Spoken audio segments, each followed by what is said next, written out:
vamos começar, vamos para o nosso primeiro slide, para que eu possa compartilhar com vocês quais são os objetivos e resultados do que nós pretendemos aqui. Ju, você pode me colocar o próximo slide? Bom, então, qual é o nosso principal objetivo e onde eu espero que cheguemos, né? Então, este objetivo é compartilhar com vocês conceitos, entendimentos jurídicos e tecnológicos que embasam as portarias 315 e 330.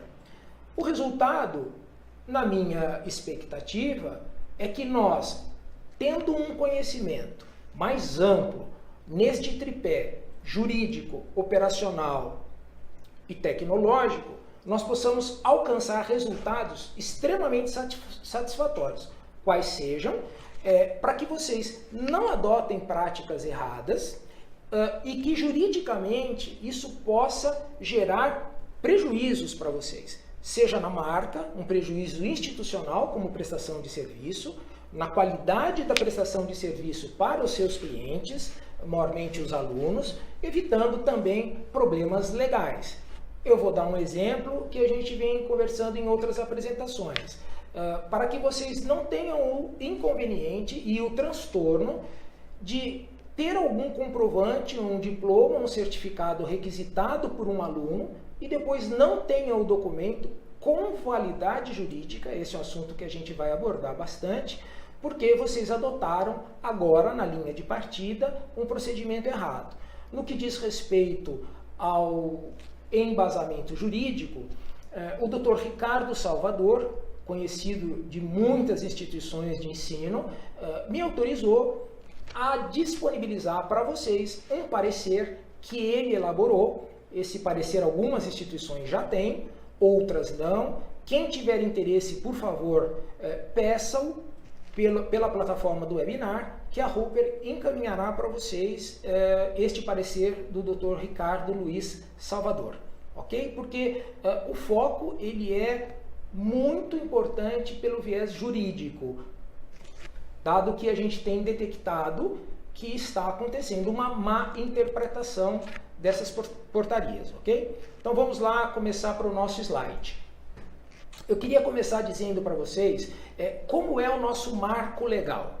Então, estas duas medidas, tanto a medida 315 quanto a medida 330, falam de ICP Brasil. E de onde vem esta questão de ICP Brasil? Então, nós temos a medida provisória 2200, que ela é de agosto de 2001, e ela trata sobre a instituição da infraestrutura de chaves públicas, que é o arcabouço tecnológico da assinatura digital no Brasil. E dentro dessa medida provisória 2200, nós temos o artigo 10º, dois parágrafos interessantes. O artigo 10º, parágrafo 1º, fala especificamente sobre a assinatura digital padrão ICP Brasil. Então, nós temos já os conhecidos ECPF e ECNPJ. E no artigo 10º, parágrafo 2º, esta medida provisória abarca outra forma de assinatura digital. Porque hoje os documentos eletrônicos, eles têm ampla aceitação no nosso mundo, seja no mundo jurídico, no comercial, no operacional, administrativo e assim por diante.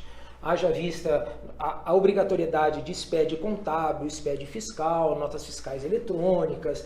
Agora as empresas estão entrando no mundo do e-social e desta maneira as empresas, o ordenamento jurídico brasileiro tem caminhado em paralelo com as inovações tecnológicas. Então nós temos nessa medida provisória, artigo 10º, parágrafo 1º, assinatura certificada, certificado digital ICP Brasil, e no artigo 10º, parágrafo 2º, o artigo que diz que você pode usar qualquer método de assinatura, não necessariamente ICP Brasil. Tendo colocado estas duas diferenças, é importante dizer que tanto a portaria MEC 315 como a 330 expressamente exigem o uso de assinatura ICP Brasil para que as instituições de ensino possam cumprir com a sua obrigação perante o MEC. Eventuais processos internos Se vocês perguntarem, nós podemos usar um outro sistema, uma outra plataforma de assinatura digital dentro da medida provisória, especificamente o artigo 10º, parágrafo 2º? A resposta é sim, mas é importante dizer que no trato da instituição de ensino superior com o MEC, é muito importante para atender essas duas portarias, 315 e 330, o uso da certificação digital ICP Brasil. Ok? Vamos para o próximo slide, então. Agora nós vamos compartilhar com vocês os 3 atributos necessários e fundamentais para uma assinatura. Tal qual como acontece no mundo físico, existe também a exigência desses 3 atributos no mundo digital, quais sejam autenticidade, integridade e não repúdio. Ok? Vamos estudar um pouquinho a questão da autenticidade. O que nós determinamos como autenticidade? Autenticidade é a nossa capacidade de poder identificar o autor daquele documento, seja por manifestação de vontade escrita, seja por uso de certificado digital, mas a autenticidade é a capacidade de eu poder identificar, sem sombra de dúvida, quem é o autor desse documento. Ok? Agora nós vamos falar sobre integridade. O que é importante nós termos no mundo eletrônico, dada que a identificação de fraude pode ser mais complicada e exigir um conhecimento técnico, o certificado digital, ele embalando o documento eletrônico, ele garante a integridade, ou seja, que nenhum conteúdo daquele documento foi adulterado, seja sem querer, voluntariamente ou involuntariamente. Tá? Então, a integridade é a manutenção do conteúdo intacto do documento. E agora nós vamos falar sobre o não repúdio, que é o fato do autor do documento, mesmo tendo mantido íntegro, não dizer que não foi ele que assinou. Ou seja, é justamente essa capacidade do não repúdio, do cara poder dizer o seguinte, olha, eu assinei, ele pode até ter sido coagido a assinar o documento, mas ele não pode dizer que não foi ele que assinou. Ok? Então, rapidamente, estes são os 3 preceitos que são necessários para compor uma assinatura válida. Eu quero entrar agora com vocês diretamente nos aspectos legais destas portarias. Né? Então, a gente já tem algum movimento no MEC, o EMEC, ele já é de um certo tempo, e nós temos o decreto 9235 de 2017, que já começa a dar diretrizes para que as instituições de ensino migrem para o mundo digital. Especificamente no seu artigo 21, que fala lá também sobre o seu PDI, e diz lá no artigo 21, no inciso 8º, que as instituições precisam ter um projeto de acervo acadêmico em meio digital. Mas não basta ser qualquer meio digital. Você precisa utilizar um método que te garanta a integridade e a autenticidade. Nesse slide que está na tela aí, tem um asterisco vermelho, porque neste inciso ele fala apenas sobre integridade e autenticidade. No inciso 4º da portaria MEC 315, a gente vai dar uma olhada logo aqui na frente, vocês vão ver que tem ali uma nova descrição. Além de integridade e autenticidade, é dito ali a questão de validade jurídica. Então, não é porque não está expressamente escrito neste texto do inciso 8º do artigo 21 que a validade jurídica ela é desnecessária. Ao contrário, ela é absolutamente necessária. Ok? O artigo 58 está aí, só para lembrar vocês, da tremenda responsabilidade dos mantenedores, seja lá na sua legislação civil ou penal, pela guarda do acervo acadêmico. Agora eu queria ir direto com vocês na portaria 315. De novo, o artigo 39, pelo que vocês estão vendo na tela aí. Lembrando a vocês, não que seja necessário lembrar, mas esse é o óbvio que agrega, que vocês são responsáveis pela manutenção do arquivo. Não só manutenção, mas informação boa é aquela guardada e acessível. Ok? Então é extremamente lembrar-se da segurança da informação, que agora está no mundo etéreo, no mundo binário. Então, novas práticas de guarda, manipulação e conservação da informação são necessárias. Agora eu queria ir para o próximo slide. No artigo 45, Lembra que eu falei no decreto 9235 dizendo que ali ele não falava sobre a questão de durabilidade e a questão da integridade. Ele falava confiabilidade, autenticidade, aqui ele acrescenta um novo item, durabilidade. Ou seja, vocês sabem que pelo padrão SIGA, a portaria 92 do Arquivo Nacional, fala sobre uma tabela de temporalidade, onde grande parte dos documentos são de guarda permanente. Então, no mundo eletrônico, assim como os cuidados que vocês têm no mundo físico, e vocês tomam cuidado para a perpetuação da informação, é extremamente importante também no mundo digital, no mundo eletrônico, olhar a durabilidade da documentação, da informação no seu suporte eletrônico, ok? O artigo 46, esse é um ponto onde eu peço especial atenção de vocês. Não é que esta portaria esteja redigida de uma forma deficiente. Não é isso. O que acontece é que ela exige uma interpretação detida e atenta do que quer dizer cada expressão que contém esse artigo 46. Um pouco mais para frente eu vou mostrar para vocês a diferença entre documento digital, inato digital e digitalizado. Tudo é eletrônico. O nato digital é eletrônico, o digitalizado é eletrônico, mas nato digital é uma coisa, digitalizado é outra coisa. E aí que começou a surgir a grande confusão no mercado.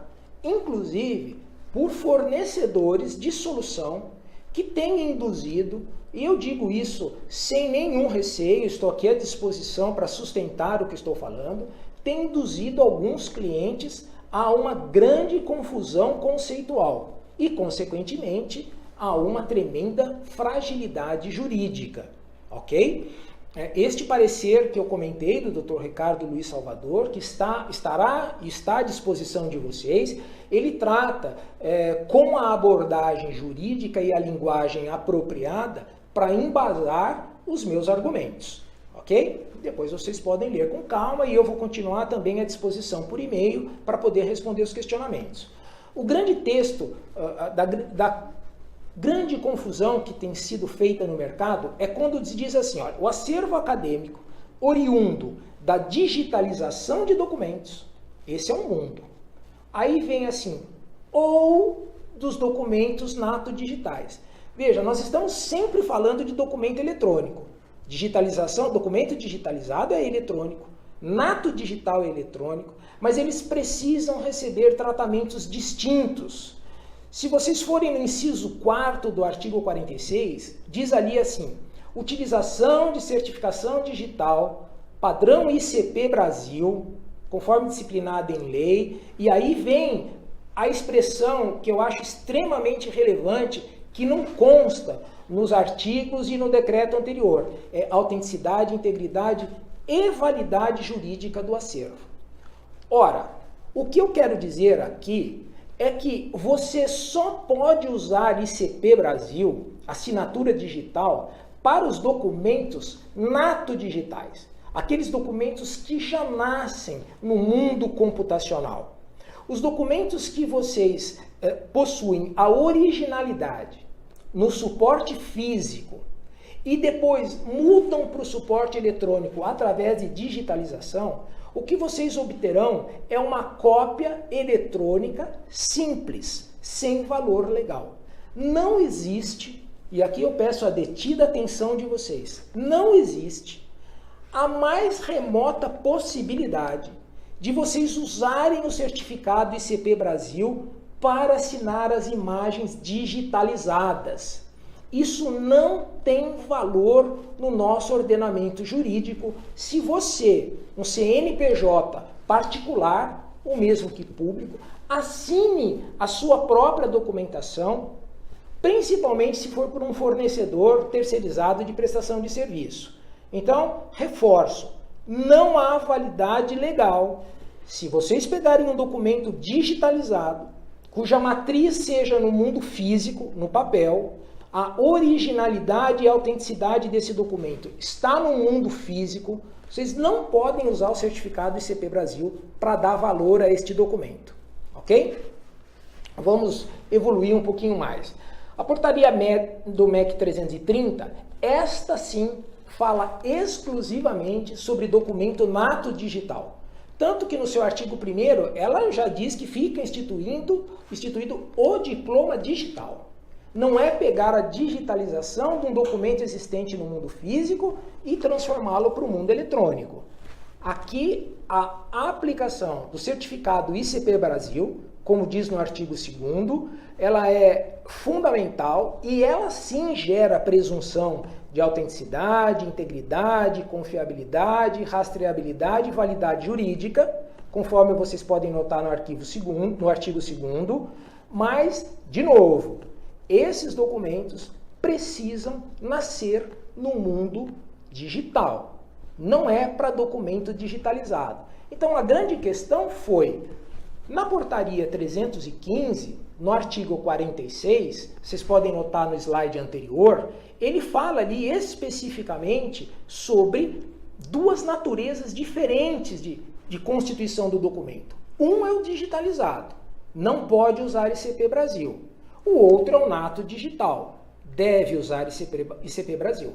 E na portaria 330, que fala do diploma digital, também obrigatoriamente você deve usar ICP Brasil. Vamos fazer agora um próximo slide para deixar bem claro na mente de vocês a diferença entre nato digital e digitalizado. Tá? O que ocorre é o seguinte, tudo é eletrônico, só que o que tem origem nato digital não tem valor legal se não for assinado digitalmente. Vou dar uma ideia para vocês. Vocês pegam um documento num editor de texto, faz a minuta do seu contrato, se não assinar, aquilo não vira contrato, aquilo é sempre uma minuta. Para que ele tenha valor legal, você pega o seu documento nato digital, ele é eletrônico, de origem nato digital, e aí você assina com o certificado digital.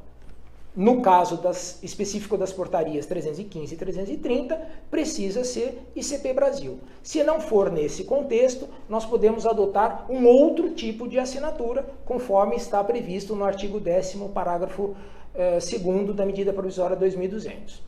Aqui na coluna central e um pouco mais ao lado, nós estamos tratando de documentos digitalizados, cuja origem é papel.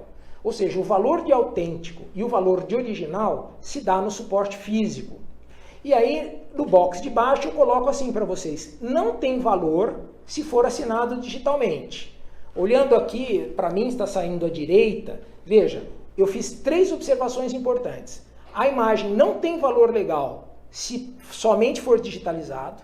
Então, vocês podem perguntar o seguinte, mas eu posso fazer a digitalização de todo o meu acervo para ficar em conformidade com a instrução do MEC e continuar guardando o acervo físico?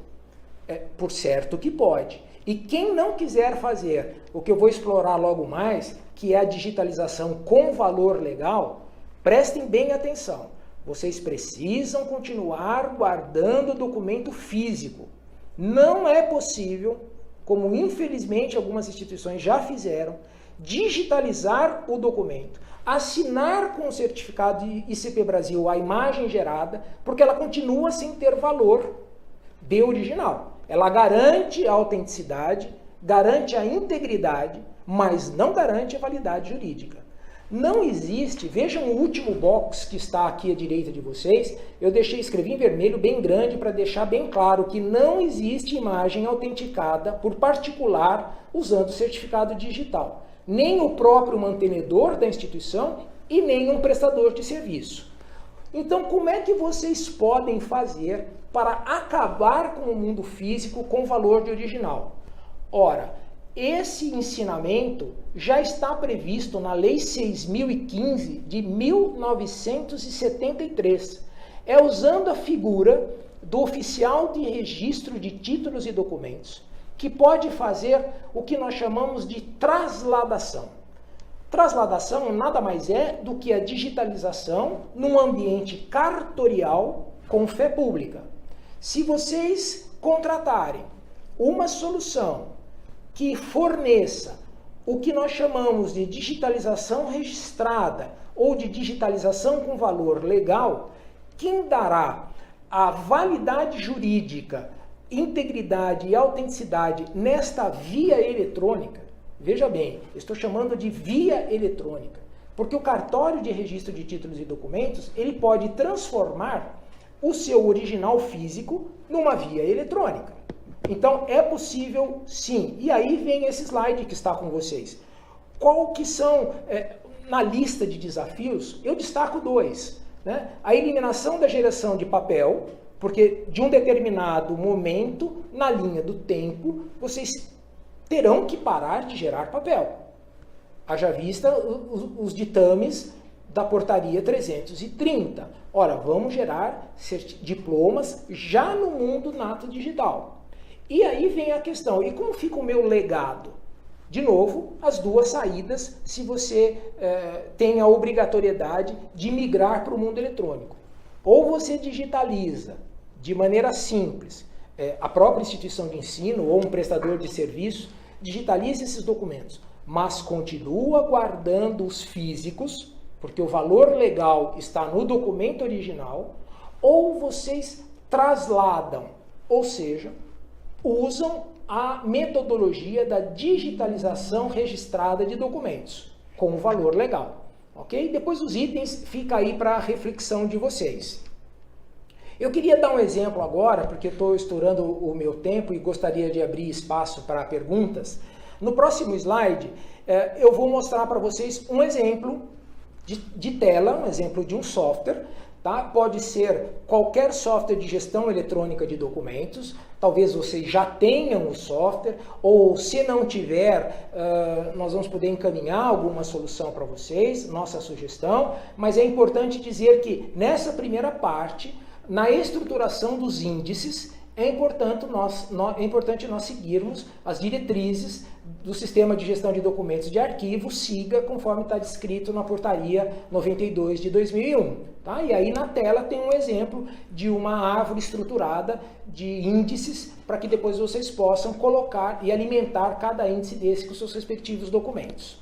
No próximo slide, fica aberta, e aqui eu quero deixar bem claro, assim, se a própria instituição de ensino quiser fazer a sua digitalização ou contratar uma empresa terceira para fazer a sua digitalização, pode, sem problema nenhum, desde que não descarte um suporte físico e, mais importante de tudo, não entrem no engano, na falácia de imaginar que vocês pegando a imagem oriunda de um documento físico e assinando com o seu certificado digital, isso terá valor legal, porque não terá. Então está aí o lembrete na tela, possibilidade de digitalização de documentos que não requeiram valor legal.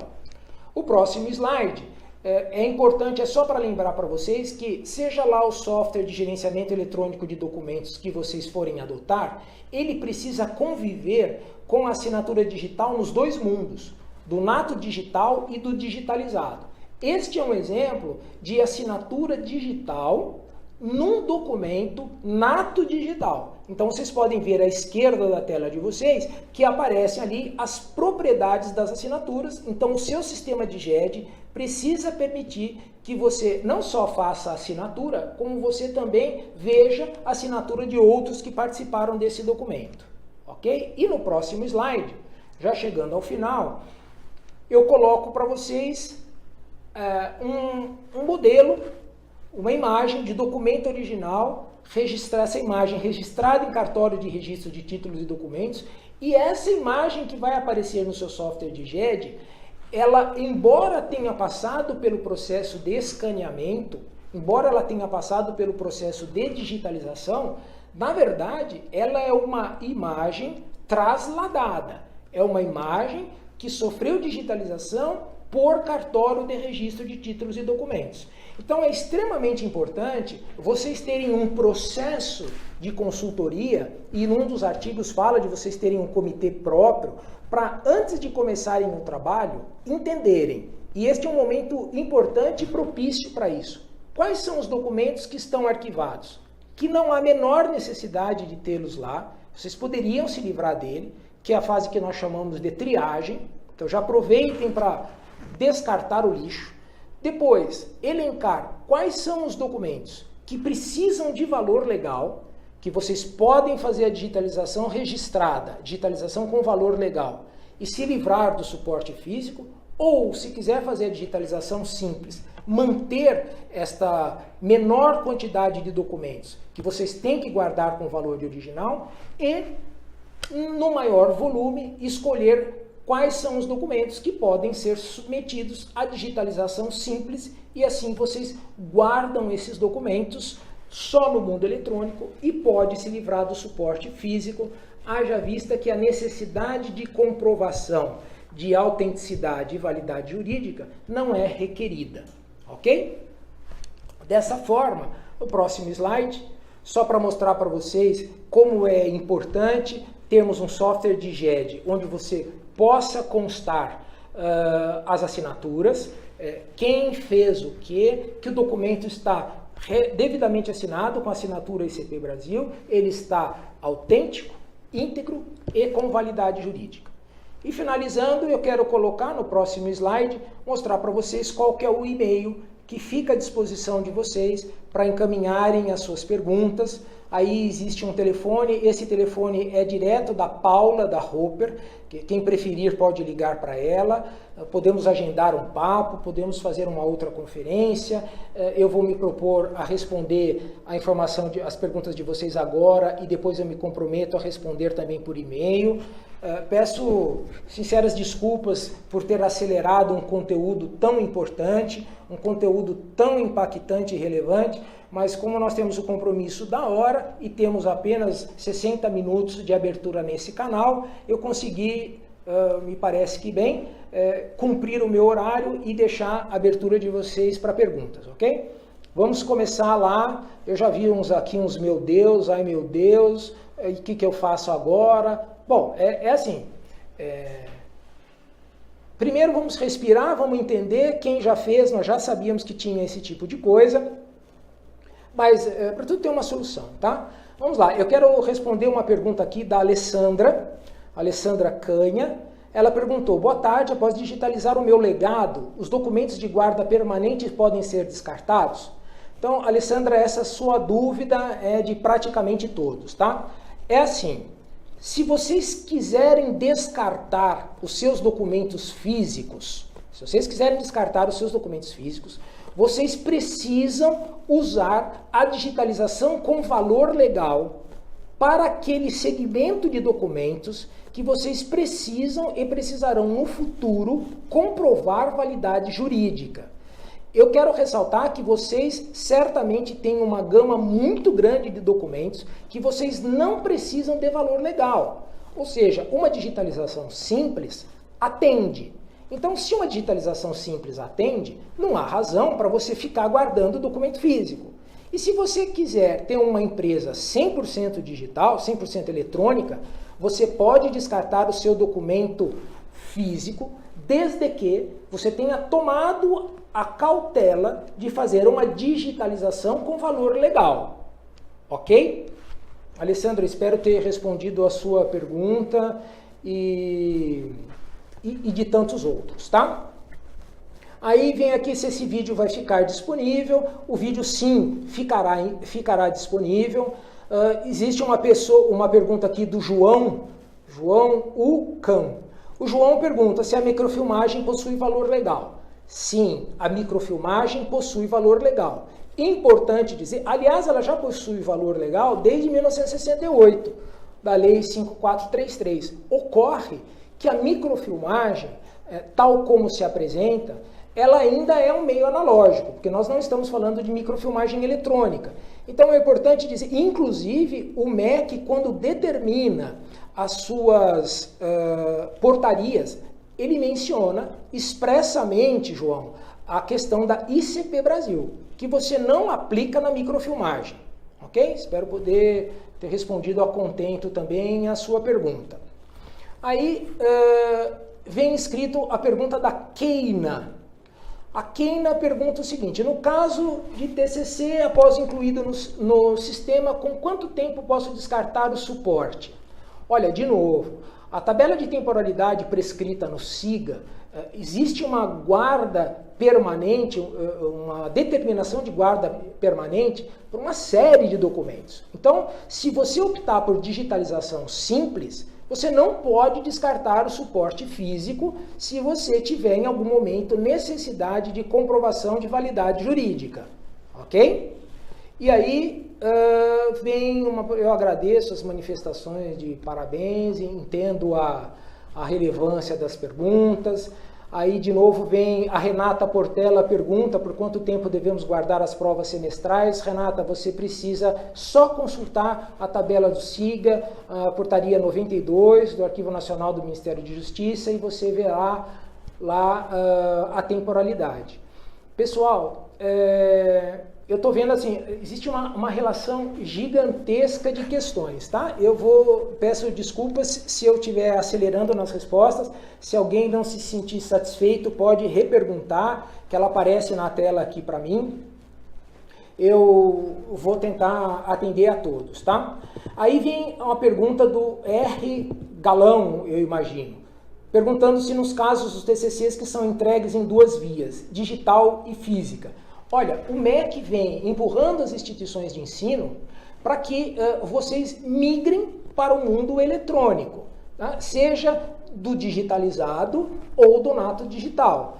O que acontece é que a validade jurídica se dará no mundo eletrônico e o objetivo é livrar vocês do suporte físico.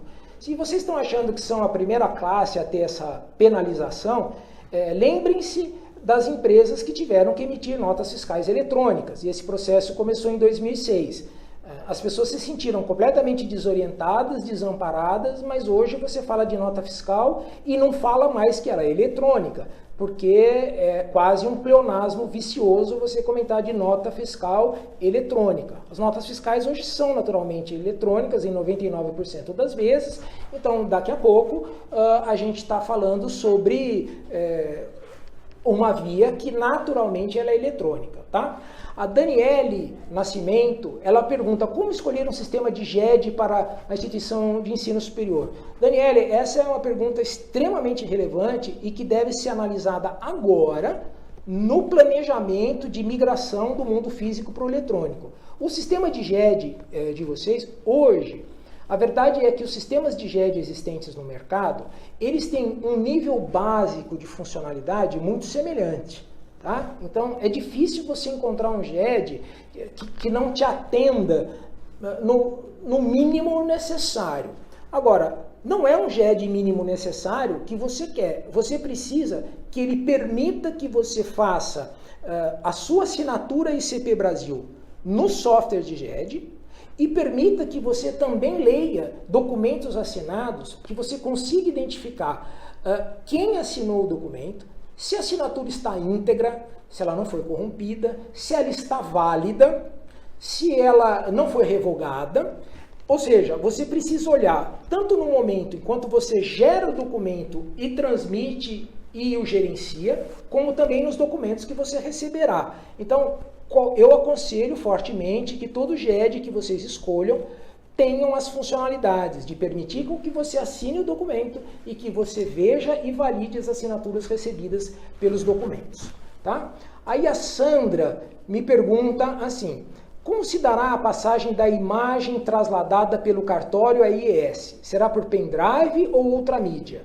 Em qual formato será fornecida essa imagem trasladada? Bom, de trás para frente, Sandra, eu te digo que todo formato, todo documento será formato PDF. Inclusive, este é o formato que os cartórios usam e que os advogados instruem ações processuais usando o eJude e outros softwares de plataforma do nosso judiciário, tá? Então, o que vai acontecer? Como é que se dá esse trâmite? A empresa que trabalha com digitalização registrada, ela é um preposto cartorial. Então, a empresa prestará esse serviço para você. Imagina que é um cartório, representado numa pessoa jurídica, como preposto, que vai pegar a sua documentação e vai fazer todo o traslado. Então, normalmente as empresas de prestação de serviço de digitalização com valor legal, elas oferecem as duas possibilidades, digitalização simples e digitalização registrada. Então, de novo, faça uma triagem dos documentos que vocês podem descartar. Depois, você faz a digitalização com valor legal. E aí, para ser bem específico, como é que se faz esse trâmite com o cartório? A empresa prestadora de serviço faz esse trâmite com o cartório e devolve para você as imagens já com registro cartorial.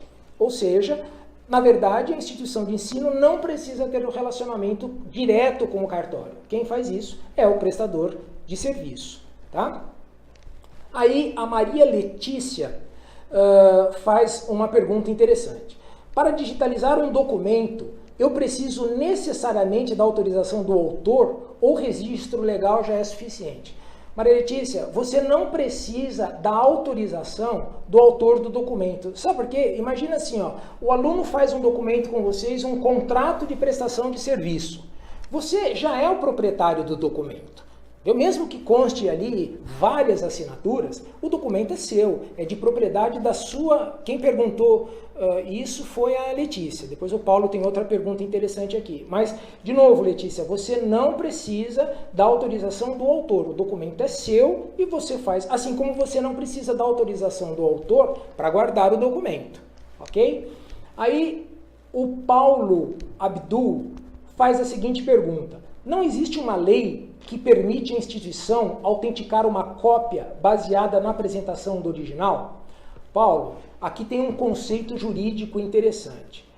É cópia autenticada e via registrada. Quando você digitaliza um documento e você, como instituição de ensino, quer autenticar esse documento, você pode autenticar para as instâncias dentro da sua instituição de ensino. Mas você não é cartório para autenticar aquele documento e ele ser usado fora dos seus muros. Então, objetivamente, não existe essa lei que permite nenhuma instituição autenticar os seus próprios documentos. Ok? Depois, vem a Sandra perguntando de novo, acho que é a mesma Sandra. Documentos de guarda permanente não podem ser descartados, constitui infração à legislação. Nem mesmo a lei da microfilmagem substitui documento em papel. E isso também consta na lei da digitalização de 2011. Sandra, na verdade não tem lei de digitalização de 2011, salvo o maior engano. Ela é a lei 12.682 de 2012. Tá? E essa lei não autoriza mesmo o descarte de documentos. Mas o que eu estou dizendo aqui, quando você diz que não podem ser descartados, na verdade não podem por processo de microfilmagem, porque a microfilmagem é uma reprodução do documento, e não pode por digitalização simples. Se vocês quiserem depois receber a sustentação legal sobre imagens registradas em cartório de registro de títulos e documentos, eu vou citar para vocês uma lei muito anterior da Lei 8.159 de 91. É a Lei 6.015 de 1973.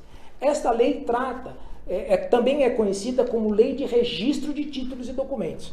Quer dar um exemplo próximo da realidade de vocês? É assim, olha, você compra um imóvel, vai fazer o registro da sua via eletrônica, da sua escritura de imóvel. Você sai do cartório e por alguma razão você perde a sua escritura. Você vai ao cartório e tira uma segunda via. Veja, documento registrado em cartório de RTD, ele tem o mesmíssimo valor do documento original. No slide que está encaminhado para vocês, no penúltimo ou no último, aparece ali na chancela dizendo que a imagem está registrada em cartório para efeito de comprovação dos originais. Ou seja, a Lei 6.015 de 73, bastante antiga e já consolidada no judiciário, permite que você faça a substituição, sem nenhum trauma, do suporte físico pelo suporte eletrônico, desde que registrado em cartório. De novo, é importante dizer assim, não cabe dizer de digitalização usando o certificado ICP Brasil, porque isso não representa uma autenticação e nem registro de documentos. Ok? Depois vem algumas perguntas, se diário de classe assinado pelo docente pode ser apenas digitalizado. Roberta Cassiano. Roberta e demais que têm essa dúvida, é assim, qualquer documento que vocês precisem comprovar a validade jurídica no mundo jurídico, no mundo do judiciário, você precisa fazer digitalização registrada. Se não, você pode fazer uma digitalização simples. E aí cabe a cada um de vocês entender o seguinte: será que há uma situação específica onde eu devo usar o diário de classe para que eu possa me defender no judiciário, alguma coisa assim? Bom, se você disser sim, há uma possibilidade de eu precisar comprovar a validade jurídica desse documento, eu não posso fazer o descarte com uma digitalização simples. Eu posso fazer digitalização simples e eu posso fazer digitalização registrada. Lembrando que se você quiser jogar o documento fora, você precisa fazer isso com registro. Tá? Aí vem a pergunta do Silmar. Silmar diz assim: com a determinação da obrigatoriedade dos diplomas digitais, como fica se o aluno quiser o diploma físico? Podemos ter o mesmo registro para diplomas físicos e digitais? Silmar, é o seguinte, vocês serão obrigados a emitir o diploma no mundo digital e não tem suporte físico. Se o aluno quiser o diploma para imprimir, para pôr na parede, para mandar para a família, ele pega o seu arquivo em PDF, assinado com a sua assinatura ICP Brasil, e imprime o PDF. Lembrando que aquela impressão não tem valor de original. O original está no mundo eletrônico. É o que acontece hoje com as empresas que emitem nota fiscal eletrônica. Ninguém pode chegar lá e falar assim: olha, eu quero o original físico. Você pode emitir no sistema e depois fazer um bloco de notas fiscais? Não existe isso. Tá? Então, efetivamente, o aluno vai receber o arquivo no mundo digital e, se ele quiser imprimir, nada o impede, mas ele vai imprimir uma cópia. Ok? Aí o Carlos Carvalho me pede para explicar melhor a respeito da digitalização registrada em cartório. O que acontece é o seguinte: os cartórios de registro de títulos e documentos são a única entidade no nosso ordenamento jurídico que podem, com validade legal, tirar a autenticidade de um suporte e migrar para outro. Pode ser do papel para o papel, do papel para o microfilme, do papel para o mimeógrafo, do papel para o mundo eletrônico, mas quando o cartório faz esse tipo de digitalização registrada, também conhecido como trasladação, se vocês quiserem anotar especificamente é o artigo 142 da Lei 6.015, o cartório ele gera do mundo físico, ele gera N vias no mundo digital. Uma via fica com o cartório e outra via fica com a instituição de ensino. Lembrando, eu estou falando de via e não de cópia. Esta é a grande diferenciação no mundo da digitalização simples e da digitalização registrada. Então, via é aquela digitalização com valor legal feita por cartório. E cópia é a digitalização simples que vocês ou um prestador de serviço pode fazer. Ok?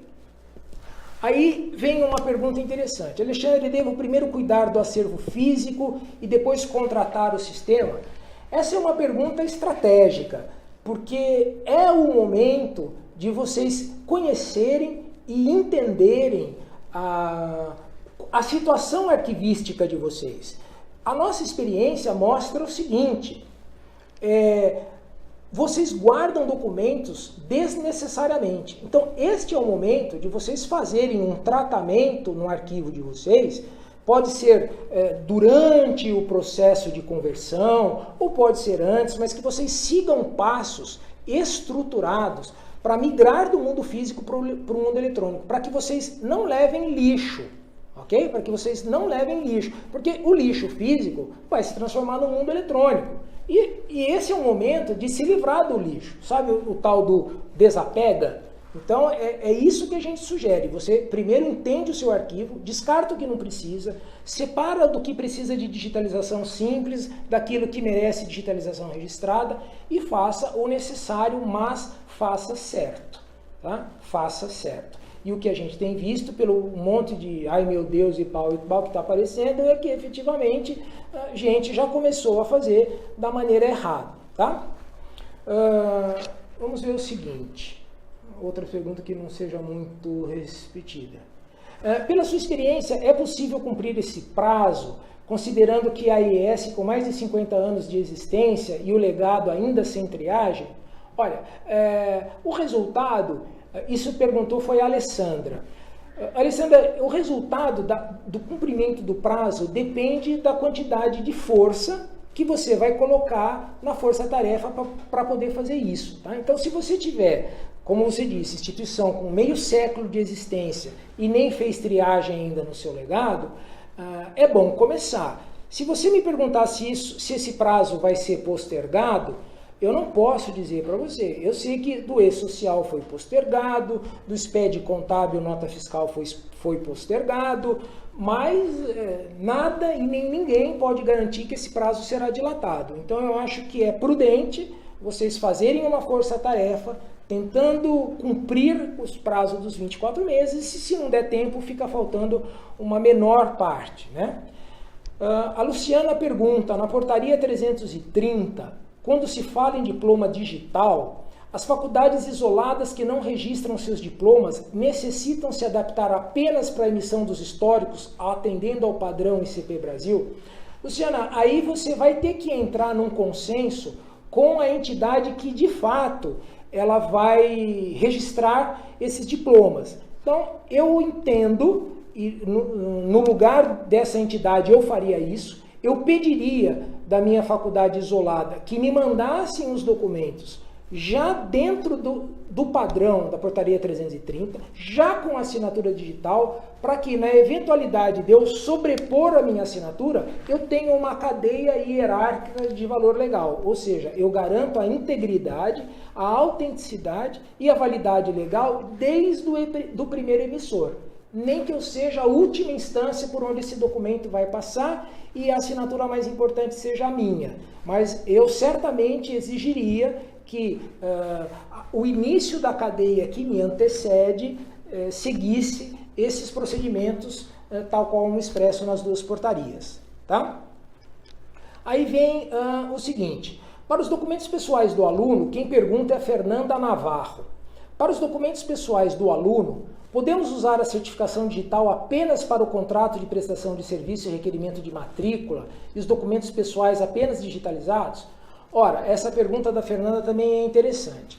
O que acontece na prática hoje é que os documentos de alunos, documentos pessoais, você já tem como cópia, porque o aluno não deixa o documento ali, não deixa o documento original. Então, uma grande parte dos documentos iniciais dos alunos, principalmente os documentos pessoais, eles já são cópia. Então, você faz uma digitalização simples e ela vai simular uma cópia eletrônica tal qual você tem no mundo físico, ok?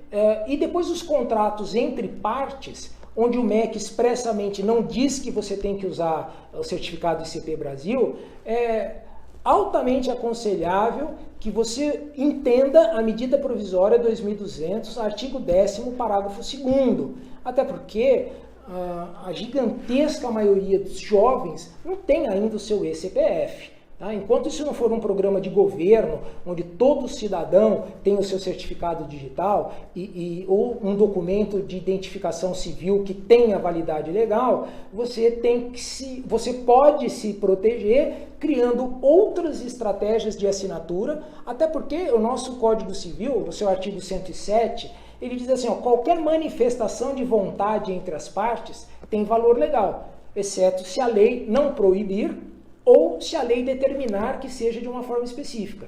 Então, nós podemos usar nas relações interpessoais, pessoa a pessoa, pessoa física, pessoa jurídica, ou pessoa jurídica, nós podemos usar qualquer meio legítimo de assinatura. Apenas lembrando que no caso especial das portarias 315 e 330, vocês necessariamente precisam usar a assinatura ICP Brasil.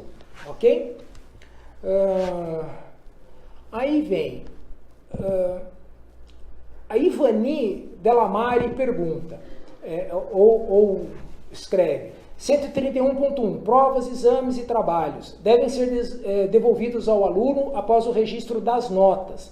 Eliminar os documentos não devolvidos 1 ano após o registro das notas. Eliminar se os documentos forem digitalizados com valor legal. Então, alguém anteriormente deve ter perguntado, e a Ivani entendeu que, para que você possa descartar o documento de imediato, você pode fazer a digitalização com valor legal. Se você quiser esperar a temporalidade, a prescrição documental, então você observa os prazos constantes na planilha SIGA, e aí você guarda fisicamente esse documento, lembrando que desde já você deve fazer a migração para o mundo eletrônico, e vencida a tabela de prescrição, a tabela de temporalidade, aí você pode efetivamente descartar o suporte físico, tá? A Roberta Cassiano faz uma pergunta nesse sentido. Os TCCs após um ano podem ser descartados? Olha, vocês têm uma tabela de temporalidade a seguir. Você pode descartar o documento se a tabela de temporalidade prescrever que ele é 1 ano, ou depois de 5 anos, ou não pode se for guarda permanente, usando a digitalização simples, ou pode desde o início, usando a digitalização com valor legal. A Sara Oliveira pergunta: qual é o valor médio de uma assinatura digital? Olha, Sara, existem algumas autoridades certificadoras no Brasil, eu posso citar 5 que eu me lembro: SERPRO, Serasa, Secretaria da Receita Federal, Caixa Econômica e a Presidência da República, e você tem lá um certificado hoje variando de 200 a 300 reais, com validade de 5 anos, isso se você fizer o artigo 10º, parágrafo 1º. Se você fizer o parágrafo 2º, você pode encontrar outras opções no mercado e aí negociar preço conforme o volume, conforme a prestação de serviço, ok? Aí o Július faz uma pergunta. Além de guardar o arquivo digital no servidor da instituição de ensino superior, qual a validade de armazenar o arquivo na internet? Olha, a validade de armazenar o arquivo na internet, Július, significa desde o nascimento, se você está falando de um arquivo nato digital, que recebeu a assinatura digital, ou de um documento com assinatura eletrônica de cartório, e aí você está falando do trasladado. Então a validade jurídica na internet não tem nada a ver com a segurança e a qualidade do armazenamento dessa informação. Tá? Essa informação precisa estar acessível, lembra que ela não pode ser vulnerável a ataque de hacker ou mesmo a uma falha de infraestrutura. Então, na verdade, validade legal, se eu entendi sua pergunta, a validade legal não tem nada a ver com a segurança da informação que você está colocando lá. Tá? Aí tem uma pergunta interessante, Sandra: e se a instituição perder este documento digitalizado, reconhecido mesmo em cartório, qual é a sua orientação? Vocês, quando têm um documento digitalizado com valor legal, registrado em cartório, vocês têm uma coisa muito interessante que eu chamo de backup legal do seu arquivo. Ou seja, o cartório continua com uma via do seu documento. Então, se você, por alguma razão, o seu backup na nuvem falhou, o seu processo de restore também falhou, e por alguma coisa fora do seu controle você perdeu os documentos registrados em cartório, você consegue recuperar uma via solicitando a mesma no cartório.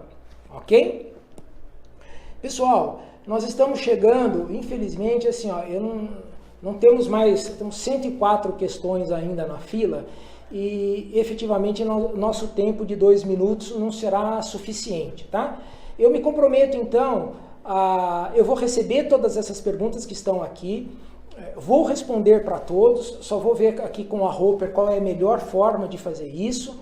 E eu quero me despedir de vocês agradecendo muitíssimo a participação de todos. Eu queria mais uma vez agradecer o convite da Roper, através do William, dizer que o parecer feito pelo Dr. Ricardo Luiz Salvador estará à disposição de todos, o parecer jurídico.